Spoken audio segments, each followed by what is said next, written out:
Sustainable development has become the popularized expression for Agenda 21.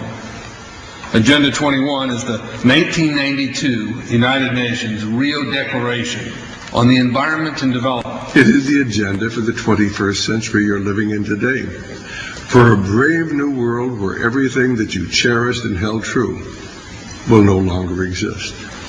Agenda 21 defines itself as the comprehensive plan of action to be taken globally, nationally, and locally by organizations of the United Nations systems. It also elevates nature above man.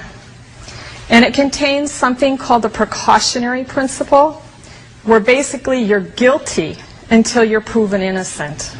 Sustainable development is the philosophy designed to bring human beings across the globe under the full control of a narrow human elite.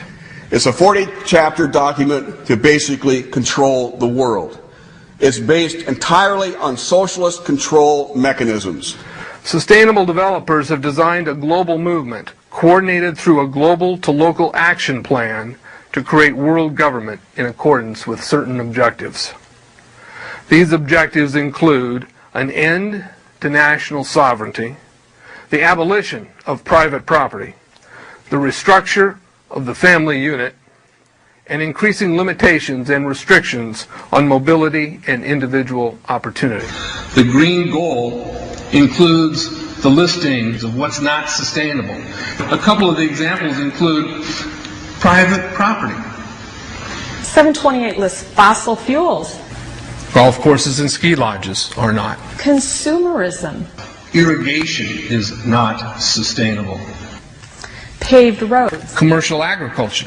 Herbicides, pesticides.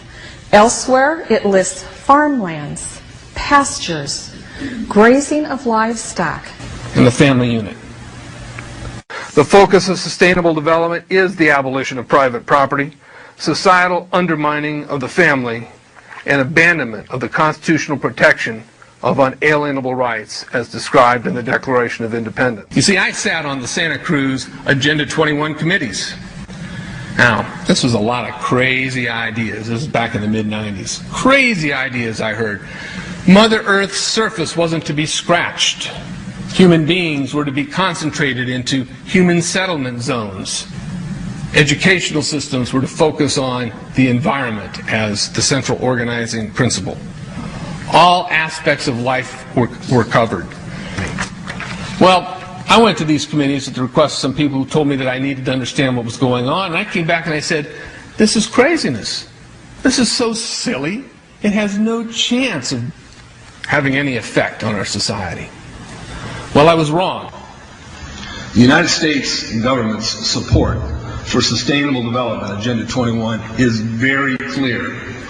In 1992, while the Rio Conference was going on, George Bush, then president, was there, where he executed the Agenda 21 protocols on behalf of the United States and brought it back to Washington, D.C. Within a year, Bill Clinton, by executive order, no congressional review, established the President's Council for Sustainable Development.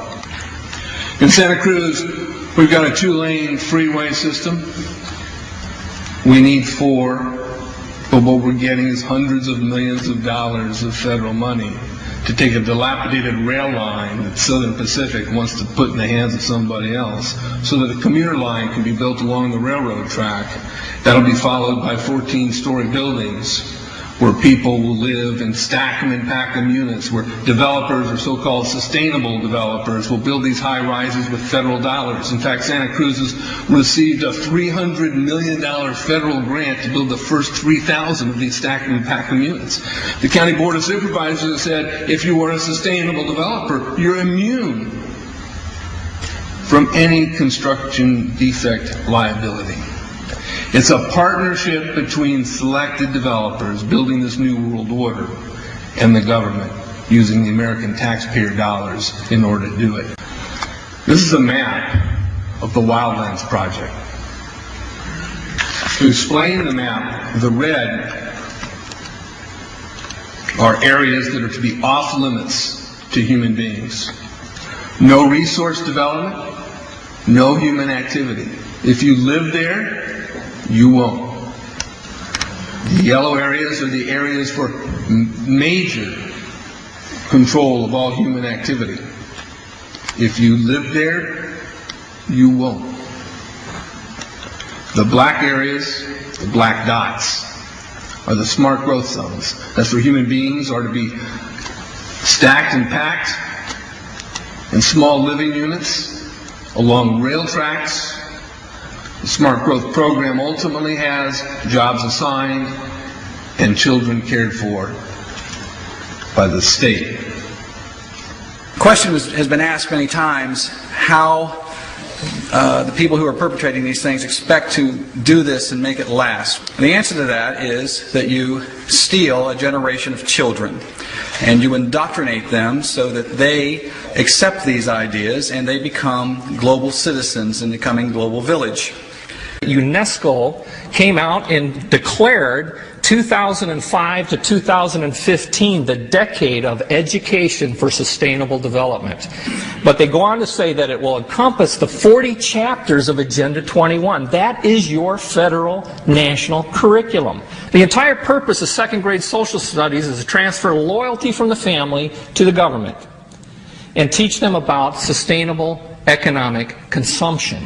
Students construct their own understandings of reality and realize that objective reality is not knowable. So why bother? The truth is, the truth which keep men free is being suppressed in order to prop up the attitude training agenda.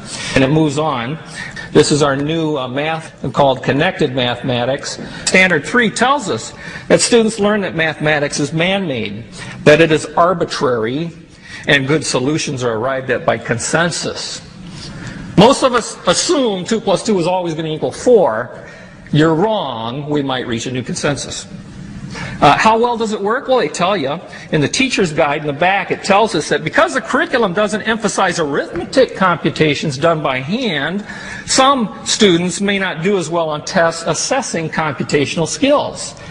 We believe such a trade-off in the favor of CMP is very much to the student's advantage in the world of work.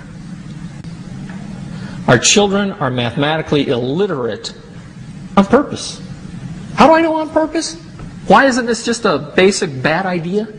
Because the Sustainable Development Plan tells us so.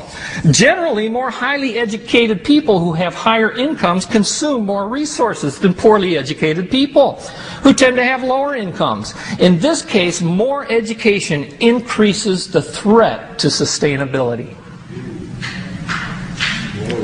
Charlotte Iserby, I owe you an apology. I did not believe for the longest time it was a deliberate dumbing down. I thought the dumbing down was a natural consequence of a bad idea. Folks, it's deliberate. It's deliberate. The sustainable globalist goal is the orchestration of a planned fall of American principles, values, and lifestyles. The effect on the average American will be devastating. With modernizing technology, the ordinary person will live without independence, privacy, or substantive rights. Another press conference that I attended was the ICLE group, the International Committee for Local Environmental Initiatives. It helps in the implementation of Agenda 21 in all of our local communities. And one of the speakers was a Harvey Reuven, who happens to be the vice chair of ICLE. And I asked him about the correlative rights that Americans derive from the United States Constitution and the Bill of Rights. And that, of course, is your individual liberties, your private property, your freedom of speech. I asked about it clashing with Agenda 21. And you know what his response was? Individual rights must take a back seat to the collective.